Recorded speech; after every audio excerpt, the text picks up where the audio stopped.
What is up, Hypelings? HMK here once again, back from New York, after testing out the Nintendo Switch. First of all, guys, thank you so much for 90k subscribers. We're almost at 100k. Hit 100k before March, giving away a Switch. Now, I seek to answer a lot of questions people had about the Switch because when I played it, it was great, it was amazing, and I'm gonna have some gameplay clips and me messing around with the Pro Controller or the Joy-Con controllers in this video, and then those videos are going to be put out as individual videos of me testing off-screen footage of various games like Breath of the Wild, Splatoon 2, etc, etc. So, but first and foremost, I just like to say, yo, Nintendo was so good, I got all this swag. I mean, I bought this shirt at Nintendo NYC, don't think I got it at this Switch event because, I mean, that would have been nice. But I did get this Nintendo Switch exclusive pin, which is gold and red. It's so nice. And I got this Nintendo Switch, like, little hanky. It's like, it's really nice. It's like kind of shiny ass and tin on the back. I'm gonna find some use for it or whatever. But I don't want you guys to think that I'm trying to promote the Nintendo Switch or everything I try to do, even though Nintendo gave me a lot of Nintendo Switch stuff. But I mean, I'm totally not promoting the Nintendo Switch. But I'm kind of thirsty, so like.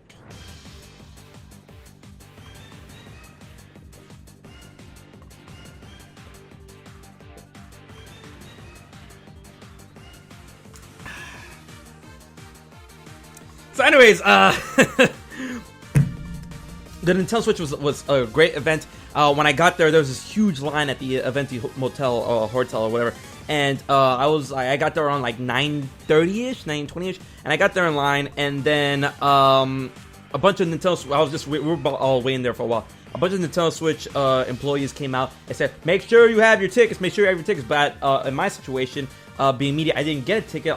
They said I need to bring my ID, so I'm like, I don't have a ticket. I got ID. And he's like, "Are you media?" I'm like, "Yeah." And then he's like, "I'll get to you in a second."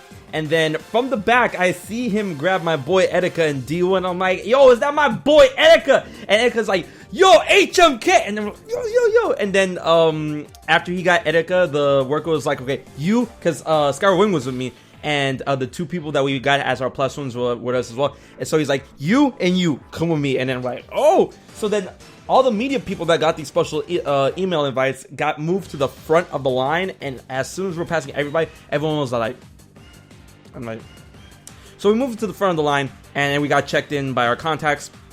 We went upstairs, checked our codes, whatnot, and we went inside the big Switch event, and everything was so nice. All these slips with their arms was there. Zelda Breath of the Wild, 1-2 Switch, Sonic Mania, Splatoon 2, Ultra Street Fighter 2, the new challengers, the final challengers, Mario Kart 8, and all these other games. It was a big setup, and as soon as I got in there, I saw Breath of the Wild. I'm like, boy.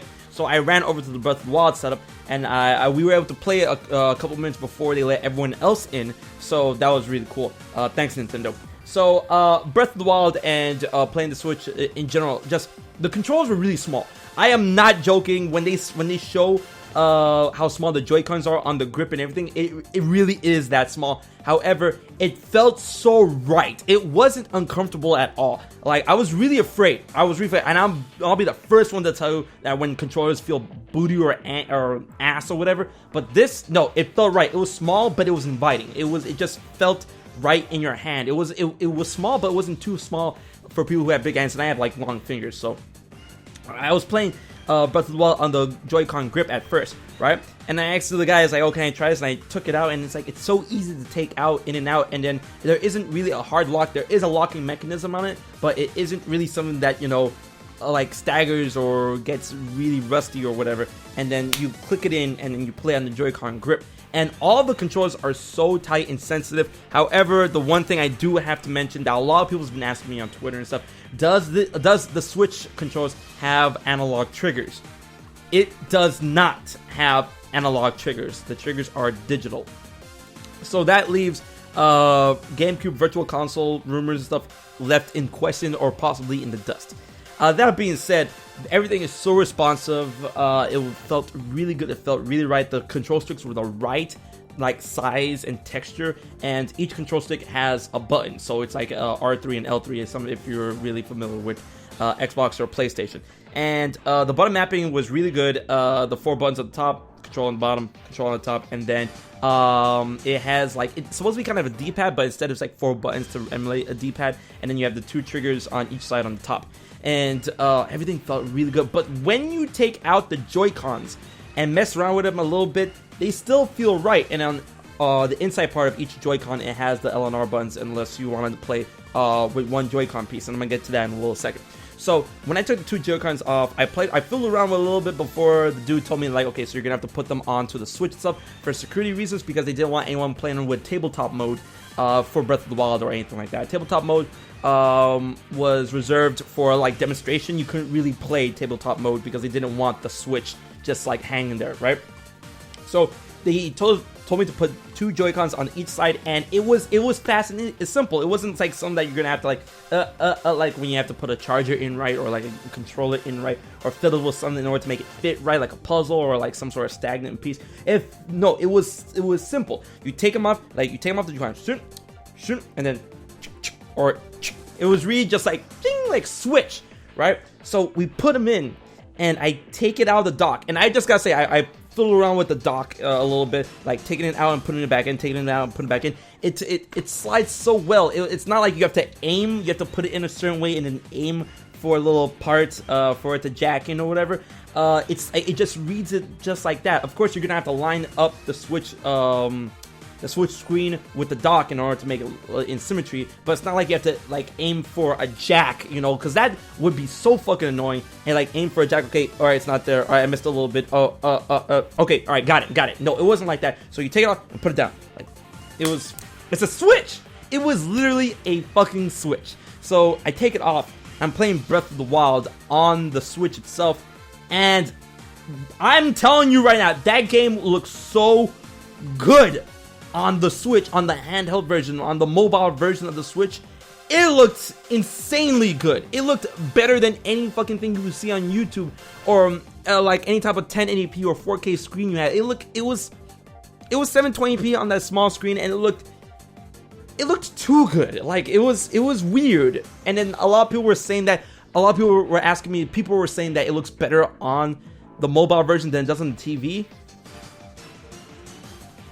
I'm not saying that, but I can see why people are saying that, because it looked too damn good. It's like, it's not something I could put into words or perspective. I'll try to have the video to let you guys know what I'm trying to say, but it's only something that you could really experience when you try it out for yourself, because it looks insanely good on the Switch itself. And of course, it was responsive, and it, like when you take the Switch out, it snaps into place. The screens go back and forth, and then the guy mentioned when you put it back onto the dock and wait for it to go onto your screen, it depends on the connection you have, how fast your HDMI cable is, and there are faster HDMI cables, you know, that are gold laced, diamond laced. I'm not even kidding, because it's the conductors, right?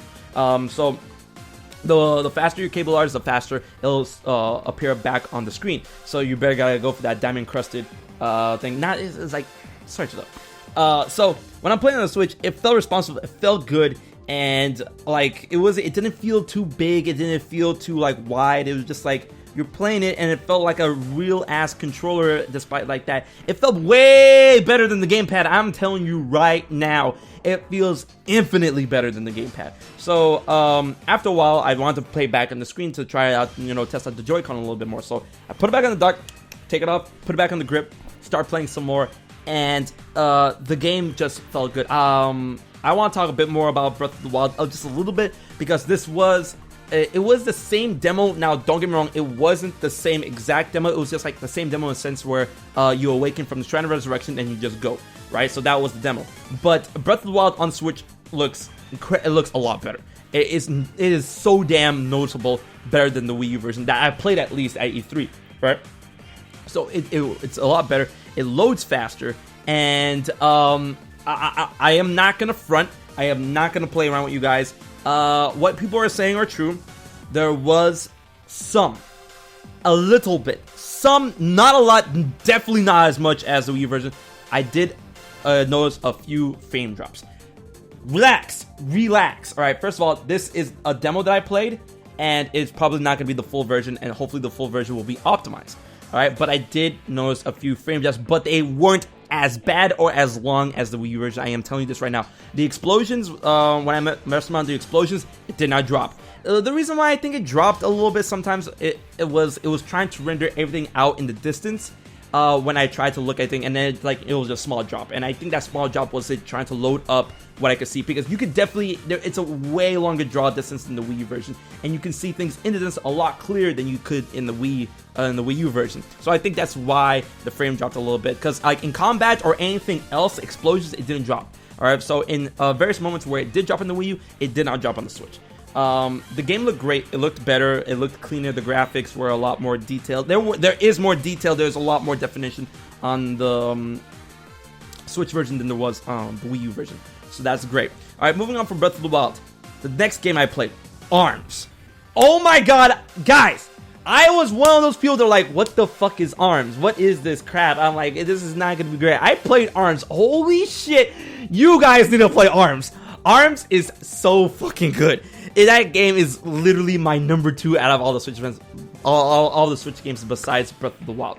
All right, I play with my boy Carlos, aka HMK Grin, and it's literally like a robotic boxing game where you have each Joy-Con in your hand and you have the strap, and you have to hold it like this, not like this. You don't hold the part with the sticks. You hold the part with the triggers like this, and the triggers act as your jump and your dash, and then you move around with the HD rumble and the gyroscope in the Joy-Cons. That's how you move around, and it felt so right. It was so responsive. There was no lagginess in it, because like a game like that, when it comes to something like you experienced in the Wii, like Wii boxing or some shit like that with the nunchuck and the Wii remote, it just, those things don't feel like yeah, it feels right a little bit and it works most of the time, but a lot of time it just doesn't work.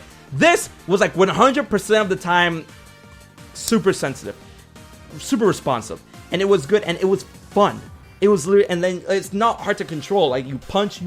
If you want to twist your punch, you punch like that, or you punch like this, or you punch like that, and then you block, and then use one button to jump, one button to dash. And when you use the other 2 triggers in order to activate super mode, and then you go into tenderizer mode, and that game was hella fun. Honestly, one of the most fun, like the most fun I had besides Breath of the Wild at the Switch event. ARMS is an instant day one buy for me. Holy damn. Like, I am not saying this just because, oh yeah, Nintendo Switch, but no, if ARMS was bad, I'll tell you it was fucking bad. It wasn't fucking bad, it was great. That game is surprisingly fun. That is literally the sleeper hit for the Switch right now. I'm not even joking. Alright, guys, try out ARMS and get ARMS. That game is too fun, and it's deep because you get to choose different weapons and whatnot for your arms, and it's so good playing around. And then it's like you have to really like think on the fly, like a fighting game. I'm like, yo, ARMS at Evo, let's get it. So that was ARMS, right? And then I played other games like Sonic Mania, which was and I'm gonna only highlight things which had different like controller setups. I played Sonic Mania on the little one-handed Joy-Con, and it felt good. It was small, and I know a lot of people have a lot of thoughts about that. Player 2-ass controller, no. It felt right, and it's way better than having the Wiimote setup, Wiimote sideways.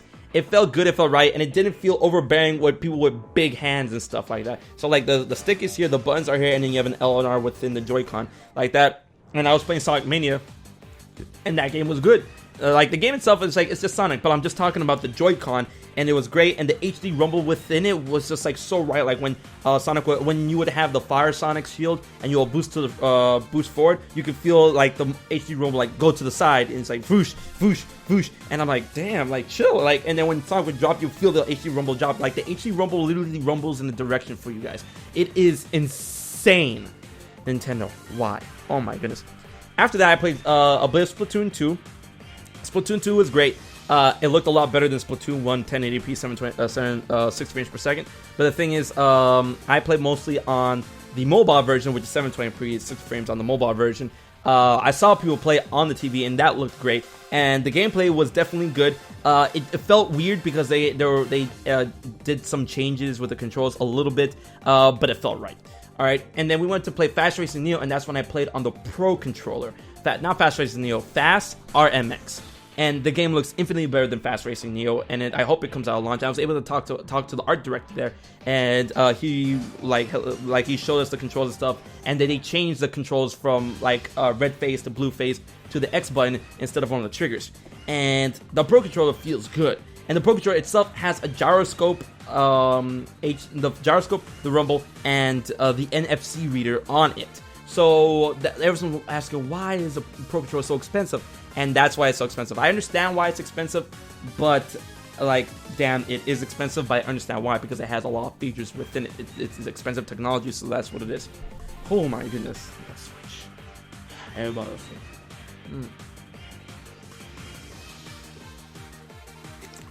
And then we played Mario Kart 8 Deluxe. I played with Skyward Wing and I got bodied. But the thing is, we played on the Nintendo Switch Joy-Con wheel. That thing is so much better than the Wii U wheel. The Wii wheel. Holy shit. It's so much better because like it gives you the option to either use gyroscope in order to drive your car, or play the stick, because the stick is still available, and it has two triggers on the back which acts as trigger extensions for the L and R within the Joy-Con, and that works so well. Like it's small, but it's inviting. It's like everything is small about Nintendo Switch, but it's sleek and it works. It's insane, you know. And then playing on the triggers with that, and then using that, you can literally have this in your hand. And if you just want to decide to, like, you know, do it with the motion controls, you can. But if you're like, okay, fuck the motion controls, and then just play like that, like on the wheel, it's insane. It's great. And Mario Kart 8 Deluxe is definitely a different beast from Mario Kart 8. And the reason why is because they added a 2-item rule thing, which changes up the gameplay immensely. Alright, no one is safe anymore. And the new items and the battle mode is good again. The battle mode is back. Thank God the battle mode is good again. They bad balloons bomb fight. Thank God, Nintendo. Yes, my lord. Bowser Jr., my boy, is back. I'm playing with Bowser Jr. So, those things felt right. And then I was able to play Ultra Street Fighter 2 on the Pro Controllers, and that felt great as well. Like, everything about the Switch is so small, so light, so sleek. It's just a wondrous ride, and everything about it felt good. Now, the cons I have about Nintendo Switch and everything else is that the launch lineup is not as stellar as I would hope to be, and like, you know, there's nothing we can do at this point. But Breath of the Wild, I'm definitely getting that. ARMS and Splatoon 2, hell yeah. But I really wish the launch lineup was a lot better than what it was. But Breath of the Wild is enough for me to get this machine, and I'm gonna get this machine. And yeah, it was great. All in all, the Nintendo Switch hands-on experience I had was amazing, and Nintendo was pretty on point with everything they let us play around with. And I gotta thank them so much for letting me go. And I cannot wait for Nintendo Switch to launch March 3rd, 2017. It's definitely an experience you're gonna have to handle for yourself in order to know what you're talking about. And that's why I didn't want to give my impressions of the Nintendo Switch until after I played with it. And damn, guys, you are in for a ride. So guys, I hope you're looking forward to the Nintendo Switch, and I hope you're looking forward to more HMK videos on the Switch. So until the next video, I've been HMK, and I'll check you guys later.